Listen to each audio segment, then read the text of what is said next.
king is returning, and he's not coming back quietly. After months of silence, Jon Jones has officially announced his comeback, and he's already back in training. Meanwhile, Alex Pereira just pulled a bizarre prank that's setting the internet on fire. UFC's heavyweight picture just flipped again, but what happens next will shock you. The comeback of a hunter. Jon Jones is back, not just with a tweet or a tease, but back in the gym, gloves on, focused, and firing up the fight world again. After nearly 8 months on the sidelines with a torn pectoral muscle that forced the cancellation of his fight against Stipe Miocic, Jones has officially started training again, and this time he's doing it on his own terms. UFC 309 is expected to mark his return, but what if he gets hurt again? That scenario changes everything. Jones described himself as a hunter, someone with a target locked and loaded. But the real question isn't whether Jones is ready to fight. The question is who he's aiming at. The answers, as you'll see, go far beyond the heavyweight belt. And as always with Jon Jones, legacy is at the centre of everything.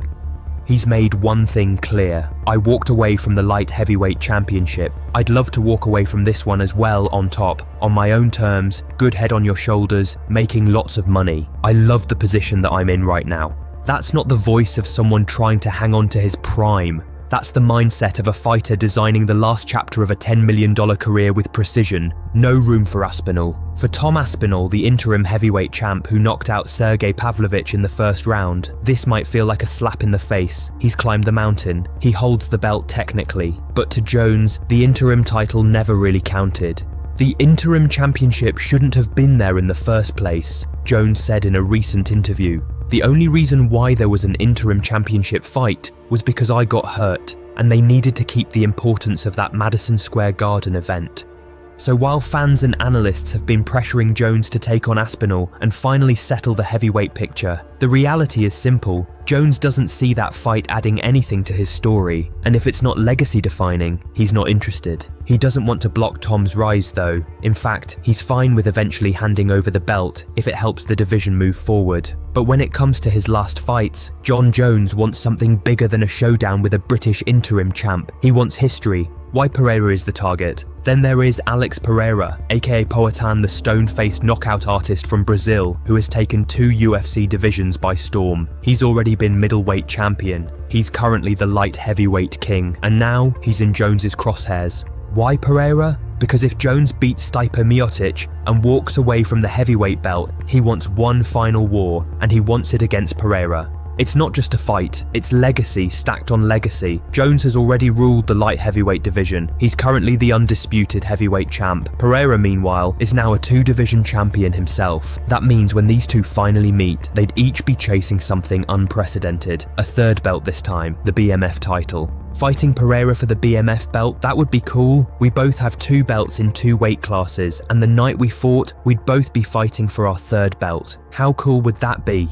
Jones said. The evolution of the BMF belt. The BMF belt, or Baddest Motherfusser title, started as a one-off gag for marketing, but it's grown into something that UFC stars take seriously, especially after Jorge Masvidal won it by stopping Nate Diaz, Justin Gaethje took it with a head kick KO over Dustin Poirier, and now Max Holloway holds it after shocking Gaethje at UFC 300. And here's the twist, it's no longer tied to weight class. Holloway fights at 145 pounds.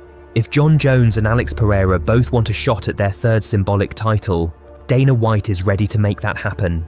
For a fight of that magnitude, UFC would have no problem creating a new BMF belt custom built for the greatest final fight of all time.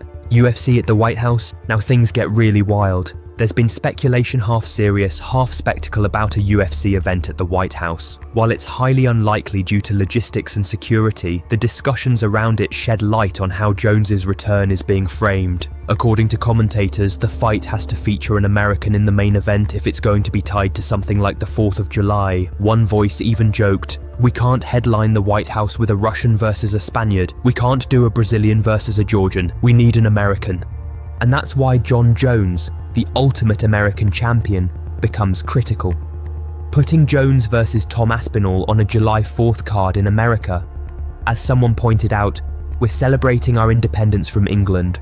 What if Tom wins?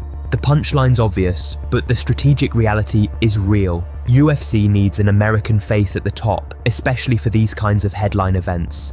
Nenina drama goes viral. While Jon Jones is plotting his final chapter, Alex Pereira is showing the world he can do more than throw bombs. He can make people laugh too. In a clip that's already gone viral, Pereira pulled a bizarre and hilarious stage prank on a woman named Nenina. The interaction, clearly designed for comedy, involved a soap-filled, drama-staged moment where Pereira introduced himself in the most awkward, robotic fashion possible. Nenina played along with the confusion, humorously saying things like, "I almost blinded," and "her heart, her, this is a prompts. The moment's absurd, with Pereira continuing the gag by mumbling Rolex and "I will my Nina," and fans couldn't stop sharing it. It's a side of Pereira few had seen before, playful, weird, and perfectly meme-worthy. For a fighter known for stoic intensity and cold knockouts, this is next-level, harmless trolling. It's perfectly timed content that humanizes Pereira just as he's rising to superstardom. UFC 309, the critical test. All eyes are now on UFC 309, which could mark Jon Jones' long-awaited return against Stipe Miocic. If he wins, it sets up the dream fight with Pereira. If he loses or worse, gets injured again, then this whole final chapter might end prematurely. And that's not just talk. If Jones suffers another major injury, there's a real chance he retires without facing either Pereira or Aspinall. At that point, Pereira might move up to chase the heavyweight belt directly, and Aspinall would likely be elevated to undisputed champion, but none of it would carry the same magic as dethroning Jon Jones. And that's why UFC 309 is being treated as the hinge point of a whole new era. It's not just one fight, it's the deciding factor for what comes next. The business behind the legacy. At the heart of everything, Jon Jones is making business moves. Smart ones. He knows he's near the end. He's made tens of millions. He's walked away from the light heavyweight belt already. Now, he's willing to walk away from the heavyweight crown too, if it means going out on top, with the biggest check of his career and adding one more iconic moment to his highlight reel. And that's where Alex Pereira fits in perfectly. The Brazilian has quickly become one of the UFC's biggest stars, especially after his brutal knockout win over Jiri Prochazka. He brings the kind of danger, hype, and international flavor that makes a Jones vs Pereira card feel like a movie.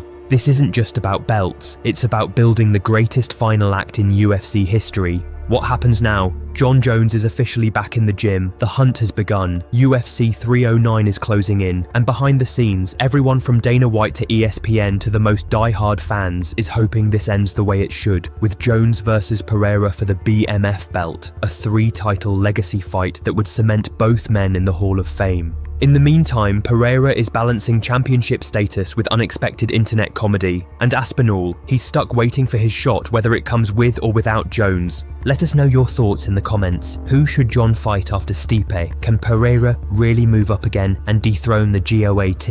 And would you survive a Nina soap prank from Poatan? Subscribe, like, and stick around because the UFC's next chapter is just beginning.